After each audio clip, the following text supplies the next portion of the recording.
ನಮಸ್ಕಾರ, ನೀವು ನೋಡ್ತಿದ್ದೀರಾ ನ್ಯೂಸ್ ಫಸ್ಟ್. ನಾನು ನಿಖಿಲ್ ಜೋಶಿ. ಎರಡನೇ ಅಲೆ ಶುರು ಆದಾಗಿನಿಂದ ಮತ್ತೊಂದು ಚರ್ಚೆ ಮತ್ತೊಮ್ಮೆ ಶುರು ಆಗಿದೆ. ಇದು ನಿಜವಾಗ್ಲೂ ಎರಡನೇ ಅಲೆಯೋ ಅಥವಾ ಷಡ್ಯಂತ್ರವೋ ಅಂತ. ಷಡ್ಯಂತ್ರ ಅನ್ನೋದಕ್ಕೆ ಸಾಕಷ್ಟು ಸೂಚನೆಗಳಿದೆ ಅಂತ ನಮ್ಮ ಜೊತೆ ಇರುವಂಥ ಡಾಕ್ಟರ್ ದಿನೇಶ್ ರಾವ್ ಅವರು ಹೇಳ್ತಿದ್ದಾರೆ. ಇತ್ತೀಚಿನ ದಿನಗಳಲ್ಲಿ ತಮ್ಮದೇ ಆದಂಥ ಒಂದು ರಿಸರ್ಚ್ ಆ್ಯಂಡ್ ಇನ್ವೆಸ್ಟಿಗೇಷನ್ ಕೂಡ ಮಾಡಿ ಅವರು ಒಂದು ಅನಾಲಿಸಿಸ್ ಮಾಡಿದ್ದಾರೆ. ಡಾಕ್ಟರ್ ದಿನೇಶ್ ರಾವ್, ಸ್ವಾಗತ ನಿಮಗೆ. ಮೊದಲನೇದಾಗಿ ಥ್ಯಾಂಕ್ ಯು. ಈ ಪ್ರಶ್ನೆ ಇದೆಯಲ್ಲ, ನಾವು ಇದನ್ನು ಕೇಳ್ತಿರೋದಕ್ಕೆ ನೀವೇ ಕಾರಣ. ಹಾಗಾಗಿ ನೀವೇ ಉತ್ತರ ಕೊಡಬೇಕು. ಇದು ಎರಡನೇ ಅಲೆಯೋ ಷಡ್ಯಂತ್ರವೋ? ಷಡ್ಯಂತ್ರ ಅಂತ ಹೇಳೋದಕ್ಕೆ ನಿಮ್ಮ ಹತ್ರ ಇರುವಂಥ ಕಾರಣಗಳೇನು? ನೋಡಿ, ಈಗ ಎರಡನೇ ಅಲೆಯಿಂದ ಷಡ್ಯಂತ್ರ ಅಂತ ನಾವು ಯಾಕೆ ಹೇಳ್ತೀವಿ ಅಂದರೆ, ಈಗ ಎರಡನೇ ಅಲೆನಲ್ಲಿ ಮೊದಲನೇ ಅಲೆ ನಾವು ನೋಡಿದ್ದೇವೆ, ಎಷ್ಟು ಕೇಸಸ್ ಬಂದಿತ್ತು. ಅದ ನಂತರ 8 ತಿಂಗಳ ಅಂತರದ ನಂತರ ಎರಡನೇ ಅಲೆ ಬಂತು. ಆ ಎರಡನೇ ಅಲೆ ಬಂದಾಗ ಎಷ್ಟು ಲಕ್ಷಾಂತರ ಕೇಸ್ ಬಂತು. ಸೊ ಇದು 8 ತಿಂಗಳುಗಳ ನಂತರ ಈ ಥರ increase in the number of cases, ಇದನ್ನು ನೋಡಿದಾಗೆ ನಮಗೊಂದು ಆಶ್ಚರ್ಯ ಅನ್ನಿಸ್ತು. ಯಾಕೆ ಸಡನ್ನಾಗಿ ಈ ರೀತಿ ಕೇಸಸ್ ಇನ್ಕ್ರೀಸ್ ಆಯಿತು ಅಂತ. ಈ ಒಂದು ಕಾರಣದಿಂದ ನಾವು ಪ್ರಪಂಚದ ಬೇರೆ ಬೇರೆ ಭಾಗದಲ್ಲಿ ಯಾವ ರೀತಿ ಇದೇ ಥರ ನಡೆದಿದೆಯಾ ಅಂತ ನಾವು ಒಂದು ವಿಶ್ಲೇಷಣೆ ಮಾಡ್ತಾ ಹೋದಾಗ, it is based on the documents available online, public ಡೊಮೇನಲ್ಲಿ ಏನಿದೆ ಆ ಡಾಕ್ಯುಮೆಂಟ್ಸ್ ಅನಲೈಸ್ ಮಾಡ್ತಾ ಹೋದಾಗ ಡೆಫಿನೆಟ್ಲಿ ನಾವೀಗೇನು ಡಿಸ್ಕಸ್ ಮಾಡ್ತಾ ಇದ್ದೀವಿ, ಈ ಒಂದು ಜೈವಿಕ ಅಸ್ತ್ರ ಅಂತೇನಿದೆ, the biological warfare that has been guised in the form of this second wave. ಇವರು ಅಂದರೆ ಚೈನಾದವರು. ಡೆಫಿನೆಟ್ಲಿ. ಈಗ ಯಾಕಂದರೆ ಎರಡನೇ ಅಲೆ ಬರುತ್ತೆ ಅಂತ, it is any pandemic contagious infections ಏನಿದೆ, ಎರಡನೇ ಅಲೆ ಮೂರನೇ ಅಲೆ ಇದು ಒಂದು ನ್ಯಾಚುರಲ್ ಅಕರೆನ್ಸ್.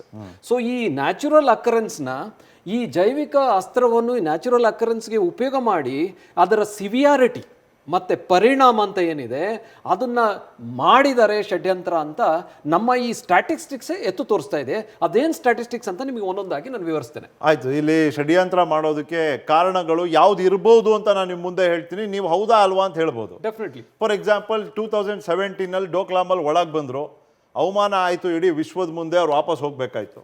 ಇನ್ನು ಇತ್ತೀಚಿನ ದಿನಗಳಲ್ಲೇ ಲಡಾಖಲ್ಲಿ ಆಯಿತು 8 ಫಿಂಗರ್ 5 ಫಿಂಗರ್ 4 ಫಿಂಗರ್, ಅದೆಲ್ಲ ಗಲಾಟೆ ಆಯಿತು. ಮತ್ತೆ ರಿಟ್ರ್ಯಾಕ್ಟ್ ಮಾಡುವಂಥ ಒಂದು ಅನಿವಾರ್ಯತೆ ಬಂತು. ಅವರು ನಮ್ಮ ಸೋಲ್ಜರ್ಗಳನ್ನ ಸಾಯಿಸಿದ್ದಾರೆ, ಆದರೆ ಅದಕ್ಕಿಂತ ಹೆಚ್ಚು ಸೋಲ್ಜರ್ಗಳು ಅವ್ರ ಕಡೆ ಇರೋರನ್ನ ನಮ್ಮ ಆರ್ಮಿಯವರು ಸಾಯಿಸಿದ್ದಾರೆ ಅನ್ನೋ ವರದಿಗಳಿದೆ. ಬರೀ ಭಾರತೀಯ ಮಾಧ್ಯಮಗಳಲ್ಲ, ಅಂತಾರಾಷ್ಟ್ರೀಯ ಮಾಧ್ಯಮಗಳಲ್ಲೂ ಇದು ವರದಿಯಾಗಿದೆ. ಈ ಅವಮಾನದಿಂದ ಷಡ್ಯಂತ್ರ ಅನ್ನೋ ಒಂದು ಆ್ಯಂಗಲ್, ಇದರ ಪಾಸಿಬಿಲಿಟಿ ಅಲ್ಲ. ಡೆಫಿನೆಟ್ಲಿ. ನೋಡಿ, ಒಂದು ದ ಎನಿಮಿ ಕಂಟ್ರಿ ಅಂತ ನಾವು ಏನು ಹೇಳ್ತೀವಿ, ಅವ್ರಿಗೆ ತಮ್ಮದೇ ಆದ ಒಂದು ಸ್ಟ್ರಾಟಜಿಸ್ ಇರ್ತದೆ. Definitely this is one of the strategy ಅಂತ ಒಪ್ಕೊಳ್ಳೇಬೇಕಾಗ್ತದೆ. ಯಾಕಂದರೆ ಈ ಇವು ಡಾಕ್ಯುಮೆಂಟ್ಸು ನಾವು ಇದನ್ನು ತೋರಿಸ್ತಾ ಹೋದಾಗ ನಿಮಗೆ ಗೊತ್ತಾಗುತ್ತೆ, ಇದರಿಂದ definitely this is A well planned conspiracy. ಈ ಎರಡನೇ ಅಲೆಯನ್ನು ಉಪಯೋಗಿಸ್ಕೊಂಡಿದ್ದಾರೆ ಈ ಕಾನ್ಸ್ಪಿರಸಿಲಿ ಅಂತ ಎತ್ತಿ ತೋರಿಸ್ತದೆ. ಮತ್ತು ಈಗ ಆರ್ಥಿಕವಾಗಿ ಭಾರತಕ್ಕೆ ಹಿನ್ನಡೆ ಆಗಬೇಕು. ಮೊದಲನೇ ಅಲೆ ಬಂದಾಗ ಏನಾಯಿತು, ವಿಶ್ವದಲ್ಲಿ ಇರುವಂಥ ಬೇರೆ ಬೇರೆ ದೇಶಗಳು ಚೈನಾನ ಇನ್ವೆಸ್ಟ್ಮೆಂಟ್ ಹಬ್ ಅಂತ ಏನು ಮಾಡ್ಕೊಂಡಿದ್ರು, ಅವರೆಲ್ಲ ಭಾರತವನ್ನು ಒಂದು ಆಪ್ಷನ್ ಆಗಿ ನೋಡಿದ್ರು. ಹೌದು. So economically we were getting stronger, possibilities ಕಾಣ್ತಿತ್ತು ಅವತ್ತಿನ ದಿನ. ಹೌದು. ಇದು ಒಂದು ಕಾರಣನ? ಡೆಫಿನೆಟ್ಲಿ. ನೋಡಿ, ನಾವು ಮೊದಲನೇ ಅಲೆ successful handling of the first wave of Covid ಏನಿದೆ, ಭಾರತ ದೇಶ that is emerged as the strongest country in the world. Because ಎಲ್ಲನೂ ನಾವು highest level we have manage the pandemic, that is the first wave. ಇದರಿಂದ the economical conditions also increased and the whole world opinion ಏನು ಅಂತ ಬಂತು, that India is a emerging global power ಅಂತ ಬಂತು. So ನೀವು ಹೇಳ್ದ ಹಾಗೆ that is another possible reason for the conspiracy. IMF project ಮಾಡಿತ್ತು, IMF ಹೇಳಿತ್ತು. ಏನಂತ ಹೇಳಿತ್ತು ಅಂತ ನಾನು ನಿಮಗೆ ಈ ಒಂದು ಪಿಕ್ಚರ್ ಮೂಲಕ ತೋರಿಸ್ತೀನಿ. IMF ಹೇಳ್ತು, India will grow at 11.5%, only country with double digit growth. ಹೌದು. IMF ಹೇಳ್ತಿದ್ದೇನೆ. ನೋಡಿ, ಅದೇ ಇದೇ ಒಂದು ಎತ್ತು ತೋರಿಸ್ತಾ ಇದೆ the success of India after the first wave and this is the only country to prosper in a pandemic in the whole world. Definitely this is the major reason for the conspiracy ಇರ್ಬೋದು. ಇದೂ ಒಂದು conspiracy. Definitely. Okay. That means on all sectors India was emerging as the global super power. ಹೌದು. Okay. ಇದೊಂದು alternative ಆಗೋಗಿತ್ತು ಚೈನಾಗೆ. ಎಲ್ಲರೂ ಅಲ್ಲಿಂದ invest ಮಾಡಿರೋರು ಡಿಸ್ಇನ್ವೆಸ್ಟ್ ಮಾಡಿ ಇಂಡಿಯಾನಲ್ಲಿ ಇನ್ವೆಸ್ಟ್ ಮಾಡೋ ನಿರ್ಧಾರಗಳನ್ನ ಮಾಡ್ತಿದ್ರು. ಹೌದು. ಈ ಸಂದರ್ಭದಲ್ಲಿ ಎರಡನೇ ಅಲೆ ಎಲ್ಲ ಕಡೆ ಬಂತು.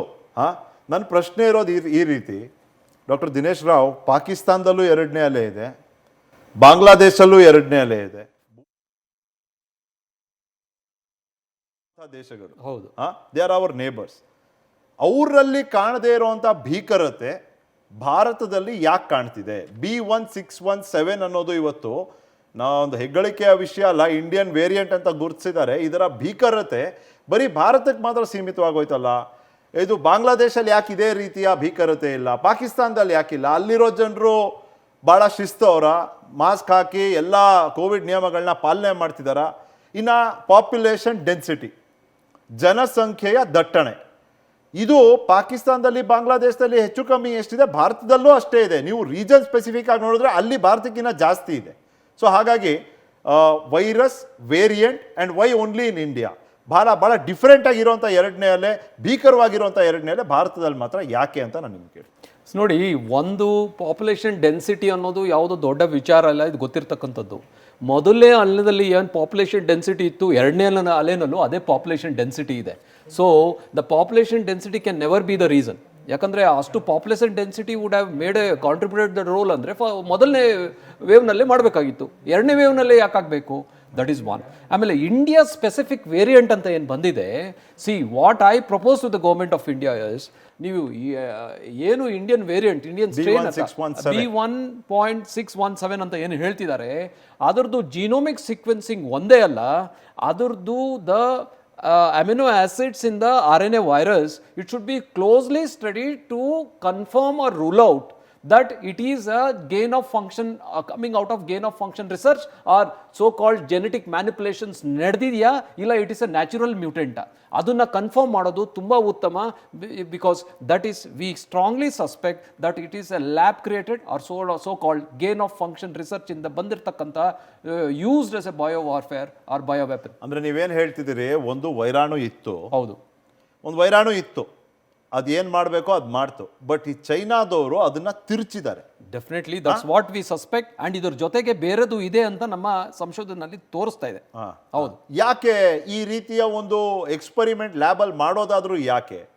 C, gain of function research it's a well known thing. ಏನಂದರೆ ಇರ್ತಕ್ಕಂಥ RNA ಜೆನೆಮಿಕ್ ಸೀಕ್ವೆನ್ಸ್ ಏನಿದೆ ಅದನ್ನು ಮ್ಯಾನಿಪುಲೇಟ್ ಮಾಡಿ to increase the transmissibility, to increase the severity, ಅಂದರೆ ಇದರ ತೀವ್ರತೆ ಜಾಸ್ತಿ ಮಾಡೋದು, ಹರಡುವಿಕೆ ಜಾಸ್ತಿ ಮಾಡೋದು, ಮತ್ತು ಆಸ್ಟ್ರೋಪಿಸಮ್ ಅಂತೀವಿ ನಾವು, ಅಂದರೆ ಪರ್ಟಿಕ್ಯುಲರ್ ಹಾಸ್ಟ್ಗೆ ಅಟ್ಯಾಕ್ ಮಾಡ್ತಕ್ಕಂಥದ್ದು ಒಂದು ಸೀಕ್ವೆನ್ಸ್ ತಯಾರು ಮಾಡೋದು. ಇದನ್ನು ಮಾಡೋದಕ್ಕೆ that's what we call it as gain of function research. Sir, ನೀವು ಹೇಳ್ತಿದ್ದೀರಿ ಈಗ ಇದನ್ನ ತಿರ್ಚಿದ್ದಾರೆ ಅಂತ. ತಿರ್ಚಿದ್ರೂ ಈ ರೀತಿಯ ಎಕ್ಸ್ಪರಿಮೆಂಟ್ಗಳು ಮಾಡಬೇಕಾದ್ರೆ ವಿಶ್ವದ ಬೇರೆ ಬೇರೆ ದೇಶಗಳು ಕೂಡ ಒಂದು ರೀತಿಯಲ್ಲಾದರೂ ಇನ್ನೊಂದು ರೀತಿಯಲ್ಲಿ ಇನ್ವಾಲ್ವ್ ಆಗಿರುತ್ತೆ, ಅವ್ರಿಗೆ ಉತ್ತರಗಳು ಕೂಡ ಕೊಡಬೇಕು. So what is China's reason? ಇರೋ ಅಂಥ ವೈರಾಣುವಿನ ತಳಿಯನ್ನು ತಿರ್ಚೋ ಅಂಥ ಮೆನ್ಯುಪುಲೇಟ್ ಮಾಡುವಂಥ ಕಾರಣ ಆದರೂ ಏನು? ಸಿ, ಒಂದು ಮ್ಯಾನಿಪುಲೇಟ್ ಇರತಕ್ಕಂಥ ವೈರಸ್ ಮ್ಯಾನಿಪುಲೇಟ್ ಮಾಡೋ ಮೇನ್ ರೀಸನ್ಸ್ ಇಷ್ಟೇ, ಅದರ ಹರಡುವಿಕೆ, ಟ್ರಾನ್ಸ್ಮಿಸಿಬಿಲಿಟಿ ಜಾಸ್ತಿ ಮಾಡೋದು, ಮತ್ತು ಅದರ ತೀವ್ರತೆ, ದ ಇನ್ಫೆಕ್ಟಿವಿಟಿ ಅಂತ ಏನು ಹೇಳ್ತೀವಿ ಅದು ಒಂದು, ಮತ್ತು ಹಾಸ್ಟ್ ಪೆಥೋಜೆನಿಸಿಸ್ ಅದರಲ್ಲಿ ವೇರಿಯೇಷನ್, ಅಂದರೆ ಆಗಿರ್ತಕ್ಕಂಥ ದೇಹದ ಮೇಲೆ ಆಗಿರ್ತಕ್ಕಂಥ ಪರಿಣಾಮ ಅದನ್ನು ತೀವ್ರತೆ ಜಾಸ್ತಿ ಮಾಡಲಿಕ್ಕೆ, ಮತ್ತು ಎಲ್ಲದಕ್ಕಿಂತ ಆಸ್ಟ್ರೋಪಿಸಮ್ ಅಂತೀವಿ ನಾವು, ಅಂದರೆ ಒಬ್ಬರು ಮನುಷ್ಯನಿಗೆ specific strain, specific group of individuals ಅವ್ರಿಗೆ ಅಟ್ಯಾಕ್ ಮಾಡುತ್ತಾರೆ. So that is what is actual basis of gain of function research. So ಇದನ್ನು ಮಾಡ್ತಿದ್ದಾರೆ ಅಂತ ಇಟ್ಸ್ ಆಲ್ರೆಡಿ ಬಿನ್ ಪ್ರೂವ್ಡ್. ಅಲ್ಲ, ಬಟ್ ಈಗ ಇದೊಂದು ಬರೀ ಚೈನಾನಲ್ಲೇ ನಡೆಯೋದಿಲ್ಲ, ಬೇರೆ ಬೇರೆ ದೇಶಗಳಲ್ಲೂ ನಡೆಯುತ್ತೆ. ನಾನು ತಿಳ್ಕೊಂಡಿದ್ದೇನು ಅಂದರೆ ಅವ್ರೇನು ಹೇಳ್ತಾರೆ, ಈಗ ಇದು ಏನು ಮಾಡ್ಬೋದು ಫ್ಯೂಚರಲ್ಲಿ ಅಂತ ನಾವು ಇವತ್ತೇ ತಿಳ್ಕೊಂಡ್ಬಿಟ್ರೆ ಫ್ಯೂಚರಲ್ಲಿ ಬೇಕಾಗಿರುವಂಥ ಔಷಧಿ, ವ್ಯಾಕ್ಸಿನು, ಮತ್ತೊಂದು ಇನ್ನೊಂದನ್ನು ನಾವು ಇವತ್ತೇ ಡಿಸೈನ್ ಮಾಡ್ಕೋಬೋದು, ಅಥವಾ ಆ ಕೆಲಸವನ್ನು ಇವತ್ತೇ ನಾವು ಸ್ಟಾರ್ಟ್ ಮಾಡ್ಕೋಬೋದು. ಚೈನಾನೂ ಅದೇ ಕಾರಣ ಕೊಟ್ಟಿದೆ. ಇದನ್ನ ನೀವು ಹೇಗೆ ಅಲ್ಲ ನೋಡಿ, ಒಂದು it has got positive aspects, ನೀವು ಹೇಳಿದ್ದು ಪಾಸಿಟಿವ್ ಆಸ್ಪೆಕ್ಟ್ಸ್. ಈಗ ನೆಗೆಟಿವ್ ಆಸ್ಪೆಕ್ಟ್ಸನ್ನು ನಾವು ತಗೊಂಡು ಇಡಬೇಕಂದ್ರೆ ಇದರಿಂದ ನಮ್ಮ ದೇಶ ಕೆಟ್ಟ ಪರಿಸ್ಥಿತಿಯಲ್ಲಿ ತಲುಪಿರೋ ಕಾರಣದಿಂದ ನಾವು ಈ ನೆಗೆಟಿವ್ ಆಗಿ ಪ್ರಯೋಗ ಮಾಡ್ಬೋದು ಅಂದರೆ ಹೌದು. ಬಟ್ ಈ ವುಹಾನ್ ಲ್ಯಾಬ್ನಲ್ಲಿ ಈ ರೀತಿ ಮ್ಯಾನಿಪುಲೇಷನ್ ನಡೆದಿದೆಯಾ ಅನ್ನೋದಕ್ಕೆ ಕಾರಣನೂ ಇದೆ, ಫಂಡಿಂಗ್ ಆಗಿರೋದಕ್ಕೆ ಎವಿಡೆನ್ಸು ಬರ್ತಾ ಇದೆ. So this are all the reasons to made us believe, and India specific ಸ್ಟ್ರೇನೇ ಎತ್ತು ತೋರಿಸ್ತಾ ಇದೆ. ಒಂದಷ್ಟು ವರದಿಗಳಲ್ಲಿ ಇದು ಒಂದು, China probed weaponizing corona viruses in 2015. ಅಂದರೆ 2015ರಲ್ಲಿ China army, people's liberation army PLA ಒಂದು ಚರ್ಚೆ ಮಾಡಿತ್ತು, ಕೊರೋನಾ ವೈರಸ್ಸನ್ನೇ ನಾವು ಬಳಸ್ಕೊಂಡು ಇದನ್ನೇ ಒಂದು ಅಸ್ತ್ರವಾಗಿ ಉಪಯೋಗಿಸ್ಬೋದಾ ಅಂತ. ಇದು 2015ರಲ್ಲಿ ಆಗಿದ್ದು ಅಂತ ಈ ರೀತಿಯ ಹಲವಾರು ವರದಿಗಳಿದೆ. ಸೊ ಇದನ್ನ ನೀವು ಹೇಳಿದ್ದಕ್ಕೆ ಹೇಗೆ ಲಿಂಕ್ ಮಾಡಬೇಕು? ಡೆಫಿನೆಟ್ಲಿ ಈಗ ನಾವೇನು ಹೇಳ್ತಾ ಇದ್ದೀವಿ ಷಡ್ಯಂತ್ರ ಇದೆ ಅಂತ, ಈ ಷಡ್ಯಂತ್ರ ಬಗ್ಗೆ ನಿಮಗೆ ಗೊತ್ತಿರತಕ್ಕಂಥದ್ದು 2015ನಲ್ಲಿ already they are discussed on this. So 2015ನಲ್ಲಿ ಅದಲ್ಲದೆ this particular statement came out from the PLA website ಅಂದ್ಬಿಟ್ಟು ರಾಬರ್ಟ್ ಪಾಟರ್ ಅಂತ the forensic digital expert has already confirmed it.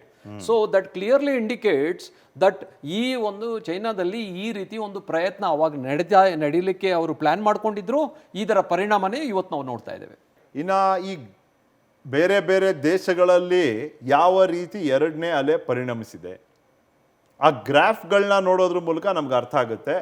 ಬೇರೆ ದೇಶಗಳಲ್ಲಿ ಆಗ್ತಿರೋದಕ್ಕೂ ನಮ್ಮ ದೇಶದಲ್ಲಿ ಆಗ್ತಿರೋದಕ್ಕೂ ಏನ್ ವ್ಯತ್ಯಾಸ ಅಂತ. ಹೌದು, ಅದ್ರ ಬಗ್ಗೆ ನಾನು ನಿಮ್ಮ ಹತ್ರ ಬಹಳ ತಿಳ್ಕೋಬೇಕು ಅನ್ನೋ ಕ್ಯೂರಿಯಾಸಿಟಿ ಇದೆ. ನೀವು ಅದನ್ನ ಹೇಗೆ ಅನಲೈಸ್ ಮಾಡ್ತೀರಿ? ಪೀಕ್ಗಳು ಹೆಂಗ್ ಹೋಯ್ತು, ಪೀಕ್ಗಳು ಡ್ರಾಪ್ ಆಗಿದ್ದು ಯಾವಾಗ, ಅನ್ಯ ದೇಶಗಳ ಒಂದು ಪ್ಯಾಟರ್ನ್ ಹೇಗಿತ್ತು, ನಮ್ಮ ದೇಶದಲ್ಲಿ ಹೇಗಿದೆ, ಆ ಚರ್ಚೆ ಮಾಡ್ತೀನಿ. ಈಗ ನೀವು ಹೇಳ್ತಿದ್ದೀರಿ ಷಡ್ಯಂತ್ರ ಅಂತ. ಎರಡನೇ ಅಲೆ ನಮ್ಮ ದೇಶದಲ್ಲಿ ಯಾವ ರೀತಿಯ ಪರಿಣಾಮವನ್ನ ಬೀರಿದೆ, ಅನ್ಯ ದೇಶಗಳಲ್ಲಿ ಅದೇ ರೀತಿಯ ಪರಿಣಾಮವನ್ನ ಬೀರಿಲ್ಲ. ಅದಕ್ಕೆ ನೀವು ಹೇಳ್ತಿದ್ದೀರಿ there is something different about the Indian second wave. ಏನೋ ಒಂದು ಬಹಳ ಡಿಫ್ರೆಂಟ್ ಇದೆ. B1617 ತಳಿ ಇದೆಯಲ್ಲ, ಇದ್ರ ಬಗ್ಗೆನೇ ನಿಮಗೆ ಸಂಶಯ ಇರುವಂತದ್ದು. ಇದಕ್ಕೆ ನಿಮ್ಮ ಸಂಶಯಕ್ಕೆ ಆಧಾರ ಈ ಗ್ರಾಫ್ಗಳು ಆಗಬಹುದಾ ಅಂತ? Please doctor, United States graph ಇದೆ ನೋಡಿ ನಿಖಿಲ್. ನಮ್ಮ ಹೋಲ್ ಈ ಸಂಶೋಧನೆಯಲ್ಲಿ the basis for suspicion is this statistics.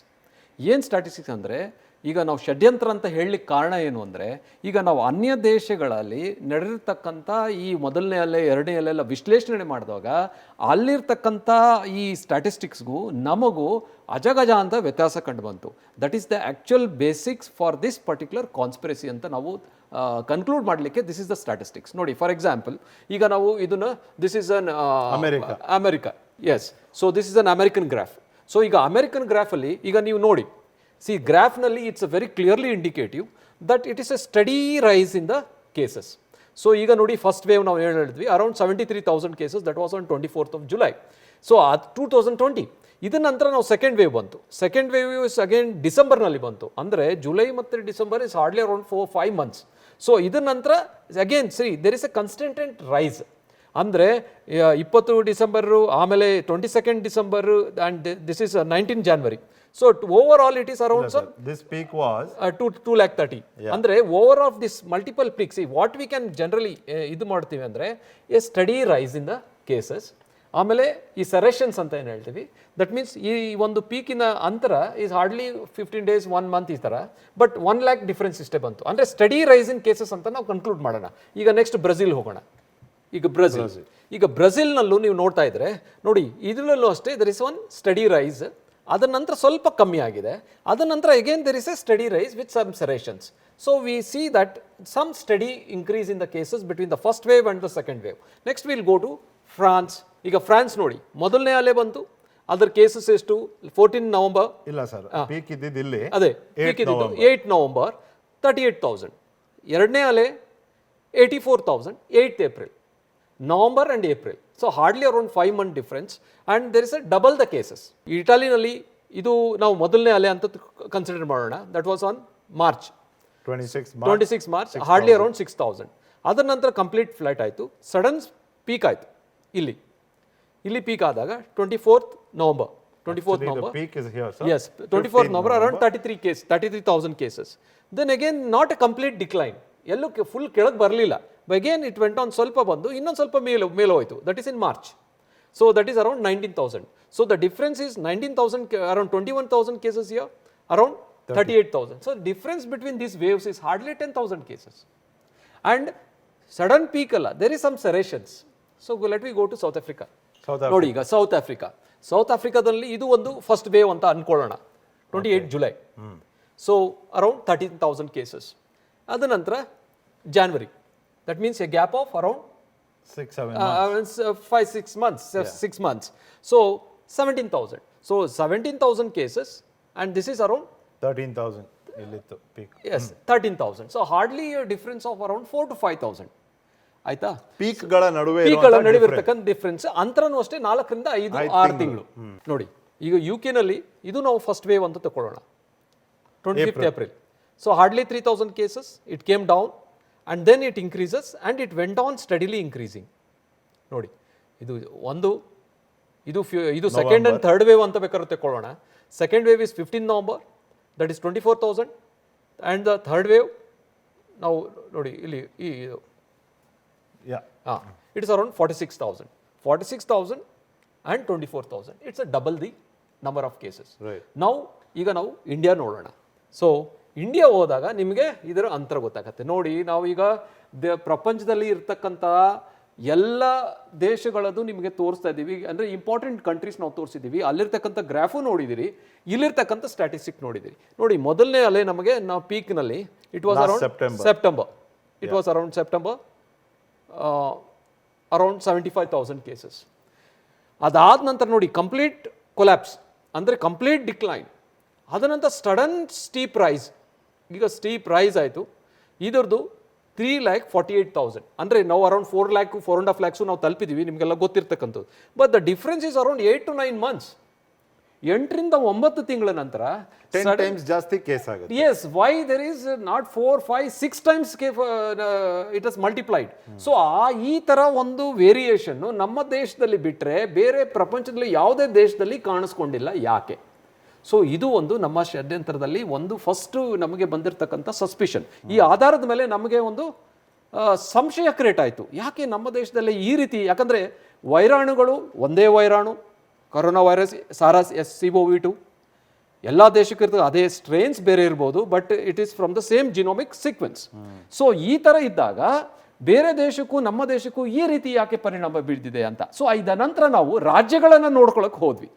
So ರಾಜ್ಯಗಳ ನೋಡಿದಾಗ ಇಲ್ಲಿ ಒಂದು ಘೋರ ಸತ್ಯ ಕಂಡು ಬಂತು. ನೋಡಿ ಕರ್ನಾಟಕದಲ್ಲಿ ಹೌದು ನಾವು ಏನು ಮ್ಯಾಕ್ಸಿಮಮ್ 10th October 10,000 ಕೇಸಸ್. ಅದಾದಮೇಲೆ ಕಂಪ್ಲೀಟ್ ಡೌನ್. ಆಮೇಲೆ then we so on 11th May around some 30,000 40 ನೋಡಿ ಈ ಥರ 47,000 ಅರೌಂಡ್ 50,000 ನಾವು ರೀಚ್ ಆದ್ವಿ. ಸೊ 50,000 ಕೇಸ್ ಇಲ್ಲಿ ನಮಗೆ ಬಂದಿದ್ದು ಒಂದು 7,000. ಸೊ ಇಲ್ಲಿಂದ 50,000 ಕೇಸ್ ಬಂತು. ಆ್ಯಂಡ್ ಎಲ್ಲದಕ್ಕಿಂತ I wanted to point out is this is March. ನೋಡಿ ನಮಗೆ ಸ್ಟಾರ್ಟ್ ಆಗಿದೆ ಯಾವಾಗ? Third week of March. ನೋಡಿ ಥರ್ಡ್ ವೀಕಿಂದ ನಮಗೆ ಜಾಸ್ತಿ ಆಯ್ತಲ್ಲ. So this point I wanted to highlight. Third ವೀಕಿಂದ ಜಾಸ್ತಿ ಆಯಿತು. ನೆಕ್ಸ್ಟ್ ಸ್ಟೇಟ್ಗೆ ಹೋಗೋಣ, ಮಹಾರಾಷ್ಟ್ರ. ಈಗ ನೋಡಿ ಮಹಾರಾಷ್ಟ್ರದಲ್ಲೂ ಸೆಪ್ಟೆಂಬರ್ನಲ್ಲಿ ಕೇಸ್ ಆಯಿತು, ಆದ ನಂತರ ಫುಲ್ ಕಮ್ಮಿ ಆಯಿತು. ಇದು ನಂತರ ನೋಡಿ ಇಲ್ಲಿ ನೋಡಿ ಫೆಬ್ರವರಿ, ನೋಡಿ ಇಲ್ಲಿ ಮಾರ್ಚ್, ನೋಡಿ ಮಾರ್ಚ್ ಸೆಕೆಂಡ್ ವೀಕಲ್ಲಿ ಸ್ಟಾರ್ಟ್ ಆಯಿತು. ಮೀನ್ಸ್ ಏರಿಕೆ ಕಂಡು. ನಮ್ಮಲ್ಲಿ ಥರ್ಡ್ ವೀಕಲ್ಲಿ ಕಾಣ್ತು, ಅವ್ರದ್ದು ಸೆಕೆಂಡ್ ವೀಕಲ್ಲಿ ಕಾಣ್ತು. ನೆಕ್ಸ್ಟ್ ಡೆಲ್ಲಿ ಹೋಗೋಣ. ನೋಡಿ ಡೆಲ್ಲಿ ನೋಡಿ ಇಲ್ಲೂ ಅಷ್ಟೇ ನಮಗೆ 18 November 7,000 ಕೇಸಸ್ ಬಂತು. ಅದ ನಂತರ complete flat. That means same like Indian pattern full. ಇದು ನಂತರ ಇಲ್ಲಿ ಬಂತು ನಮ್ಗೆ ನೋಡಿ ಏಪ್ರಿಲ್ ನಾವು you saw March last week. Then the cases started increasing. ಡೆಲ್ಲಿನಲ್ಲಿ 1,300 ಆಯಿತು ಸಡನ್ ಆಗಿ. ದಟ್ ಮೀನ್ಸ್ ಮಾರ್ಚ್ ಕೊನೆ ವಾರದಲ್ಲಿ ಇಲ್ಲೇ ಆಯಿತು. Next will go to Punjab. March ಕೊನೆ ವಾರ, ಸೆಕೆಂಡ್ ವಾರ Maharashtra. Yes, second, third and last week ನೋಡಿ ಇಲ್ಲಿ ಮಾರ್ಚ್ ಸೆಕೆಂಡ್ ವೀಕ್ ಬಂತು. ಸೆಕೆಂಡ್ ವೀಕಲ್ಲಿ ಇಲ್ಲೂ ಸಹ ಇನ್ಕ್ರೀಸ್ ಆಗ್ತಾ ಹೋಯಿತು. ಗುಜರಾತ್ ಸೆಕೆಂಡ್ ವೀಕ್ ನೋಡಿ ಇಲ್ಲಿ ನೋಡಿ ಮಾರ್ಚ್ ಲಾಸ್ಟ್ ವೀಕ್. ಸೊ ಈಗ ಸಾರಾಂಶ ಇಷ್ಟೇ.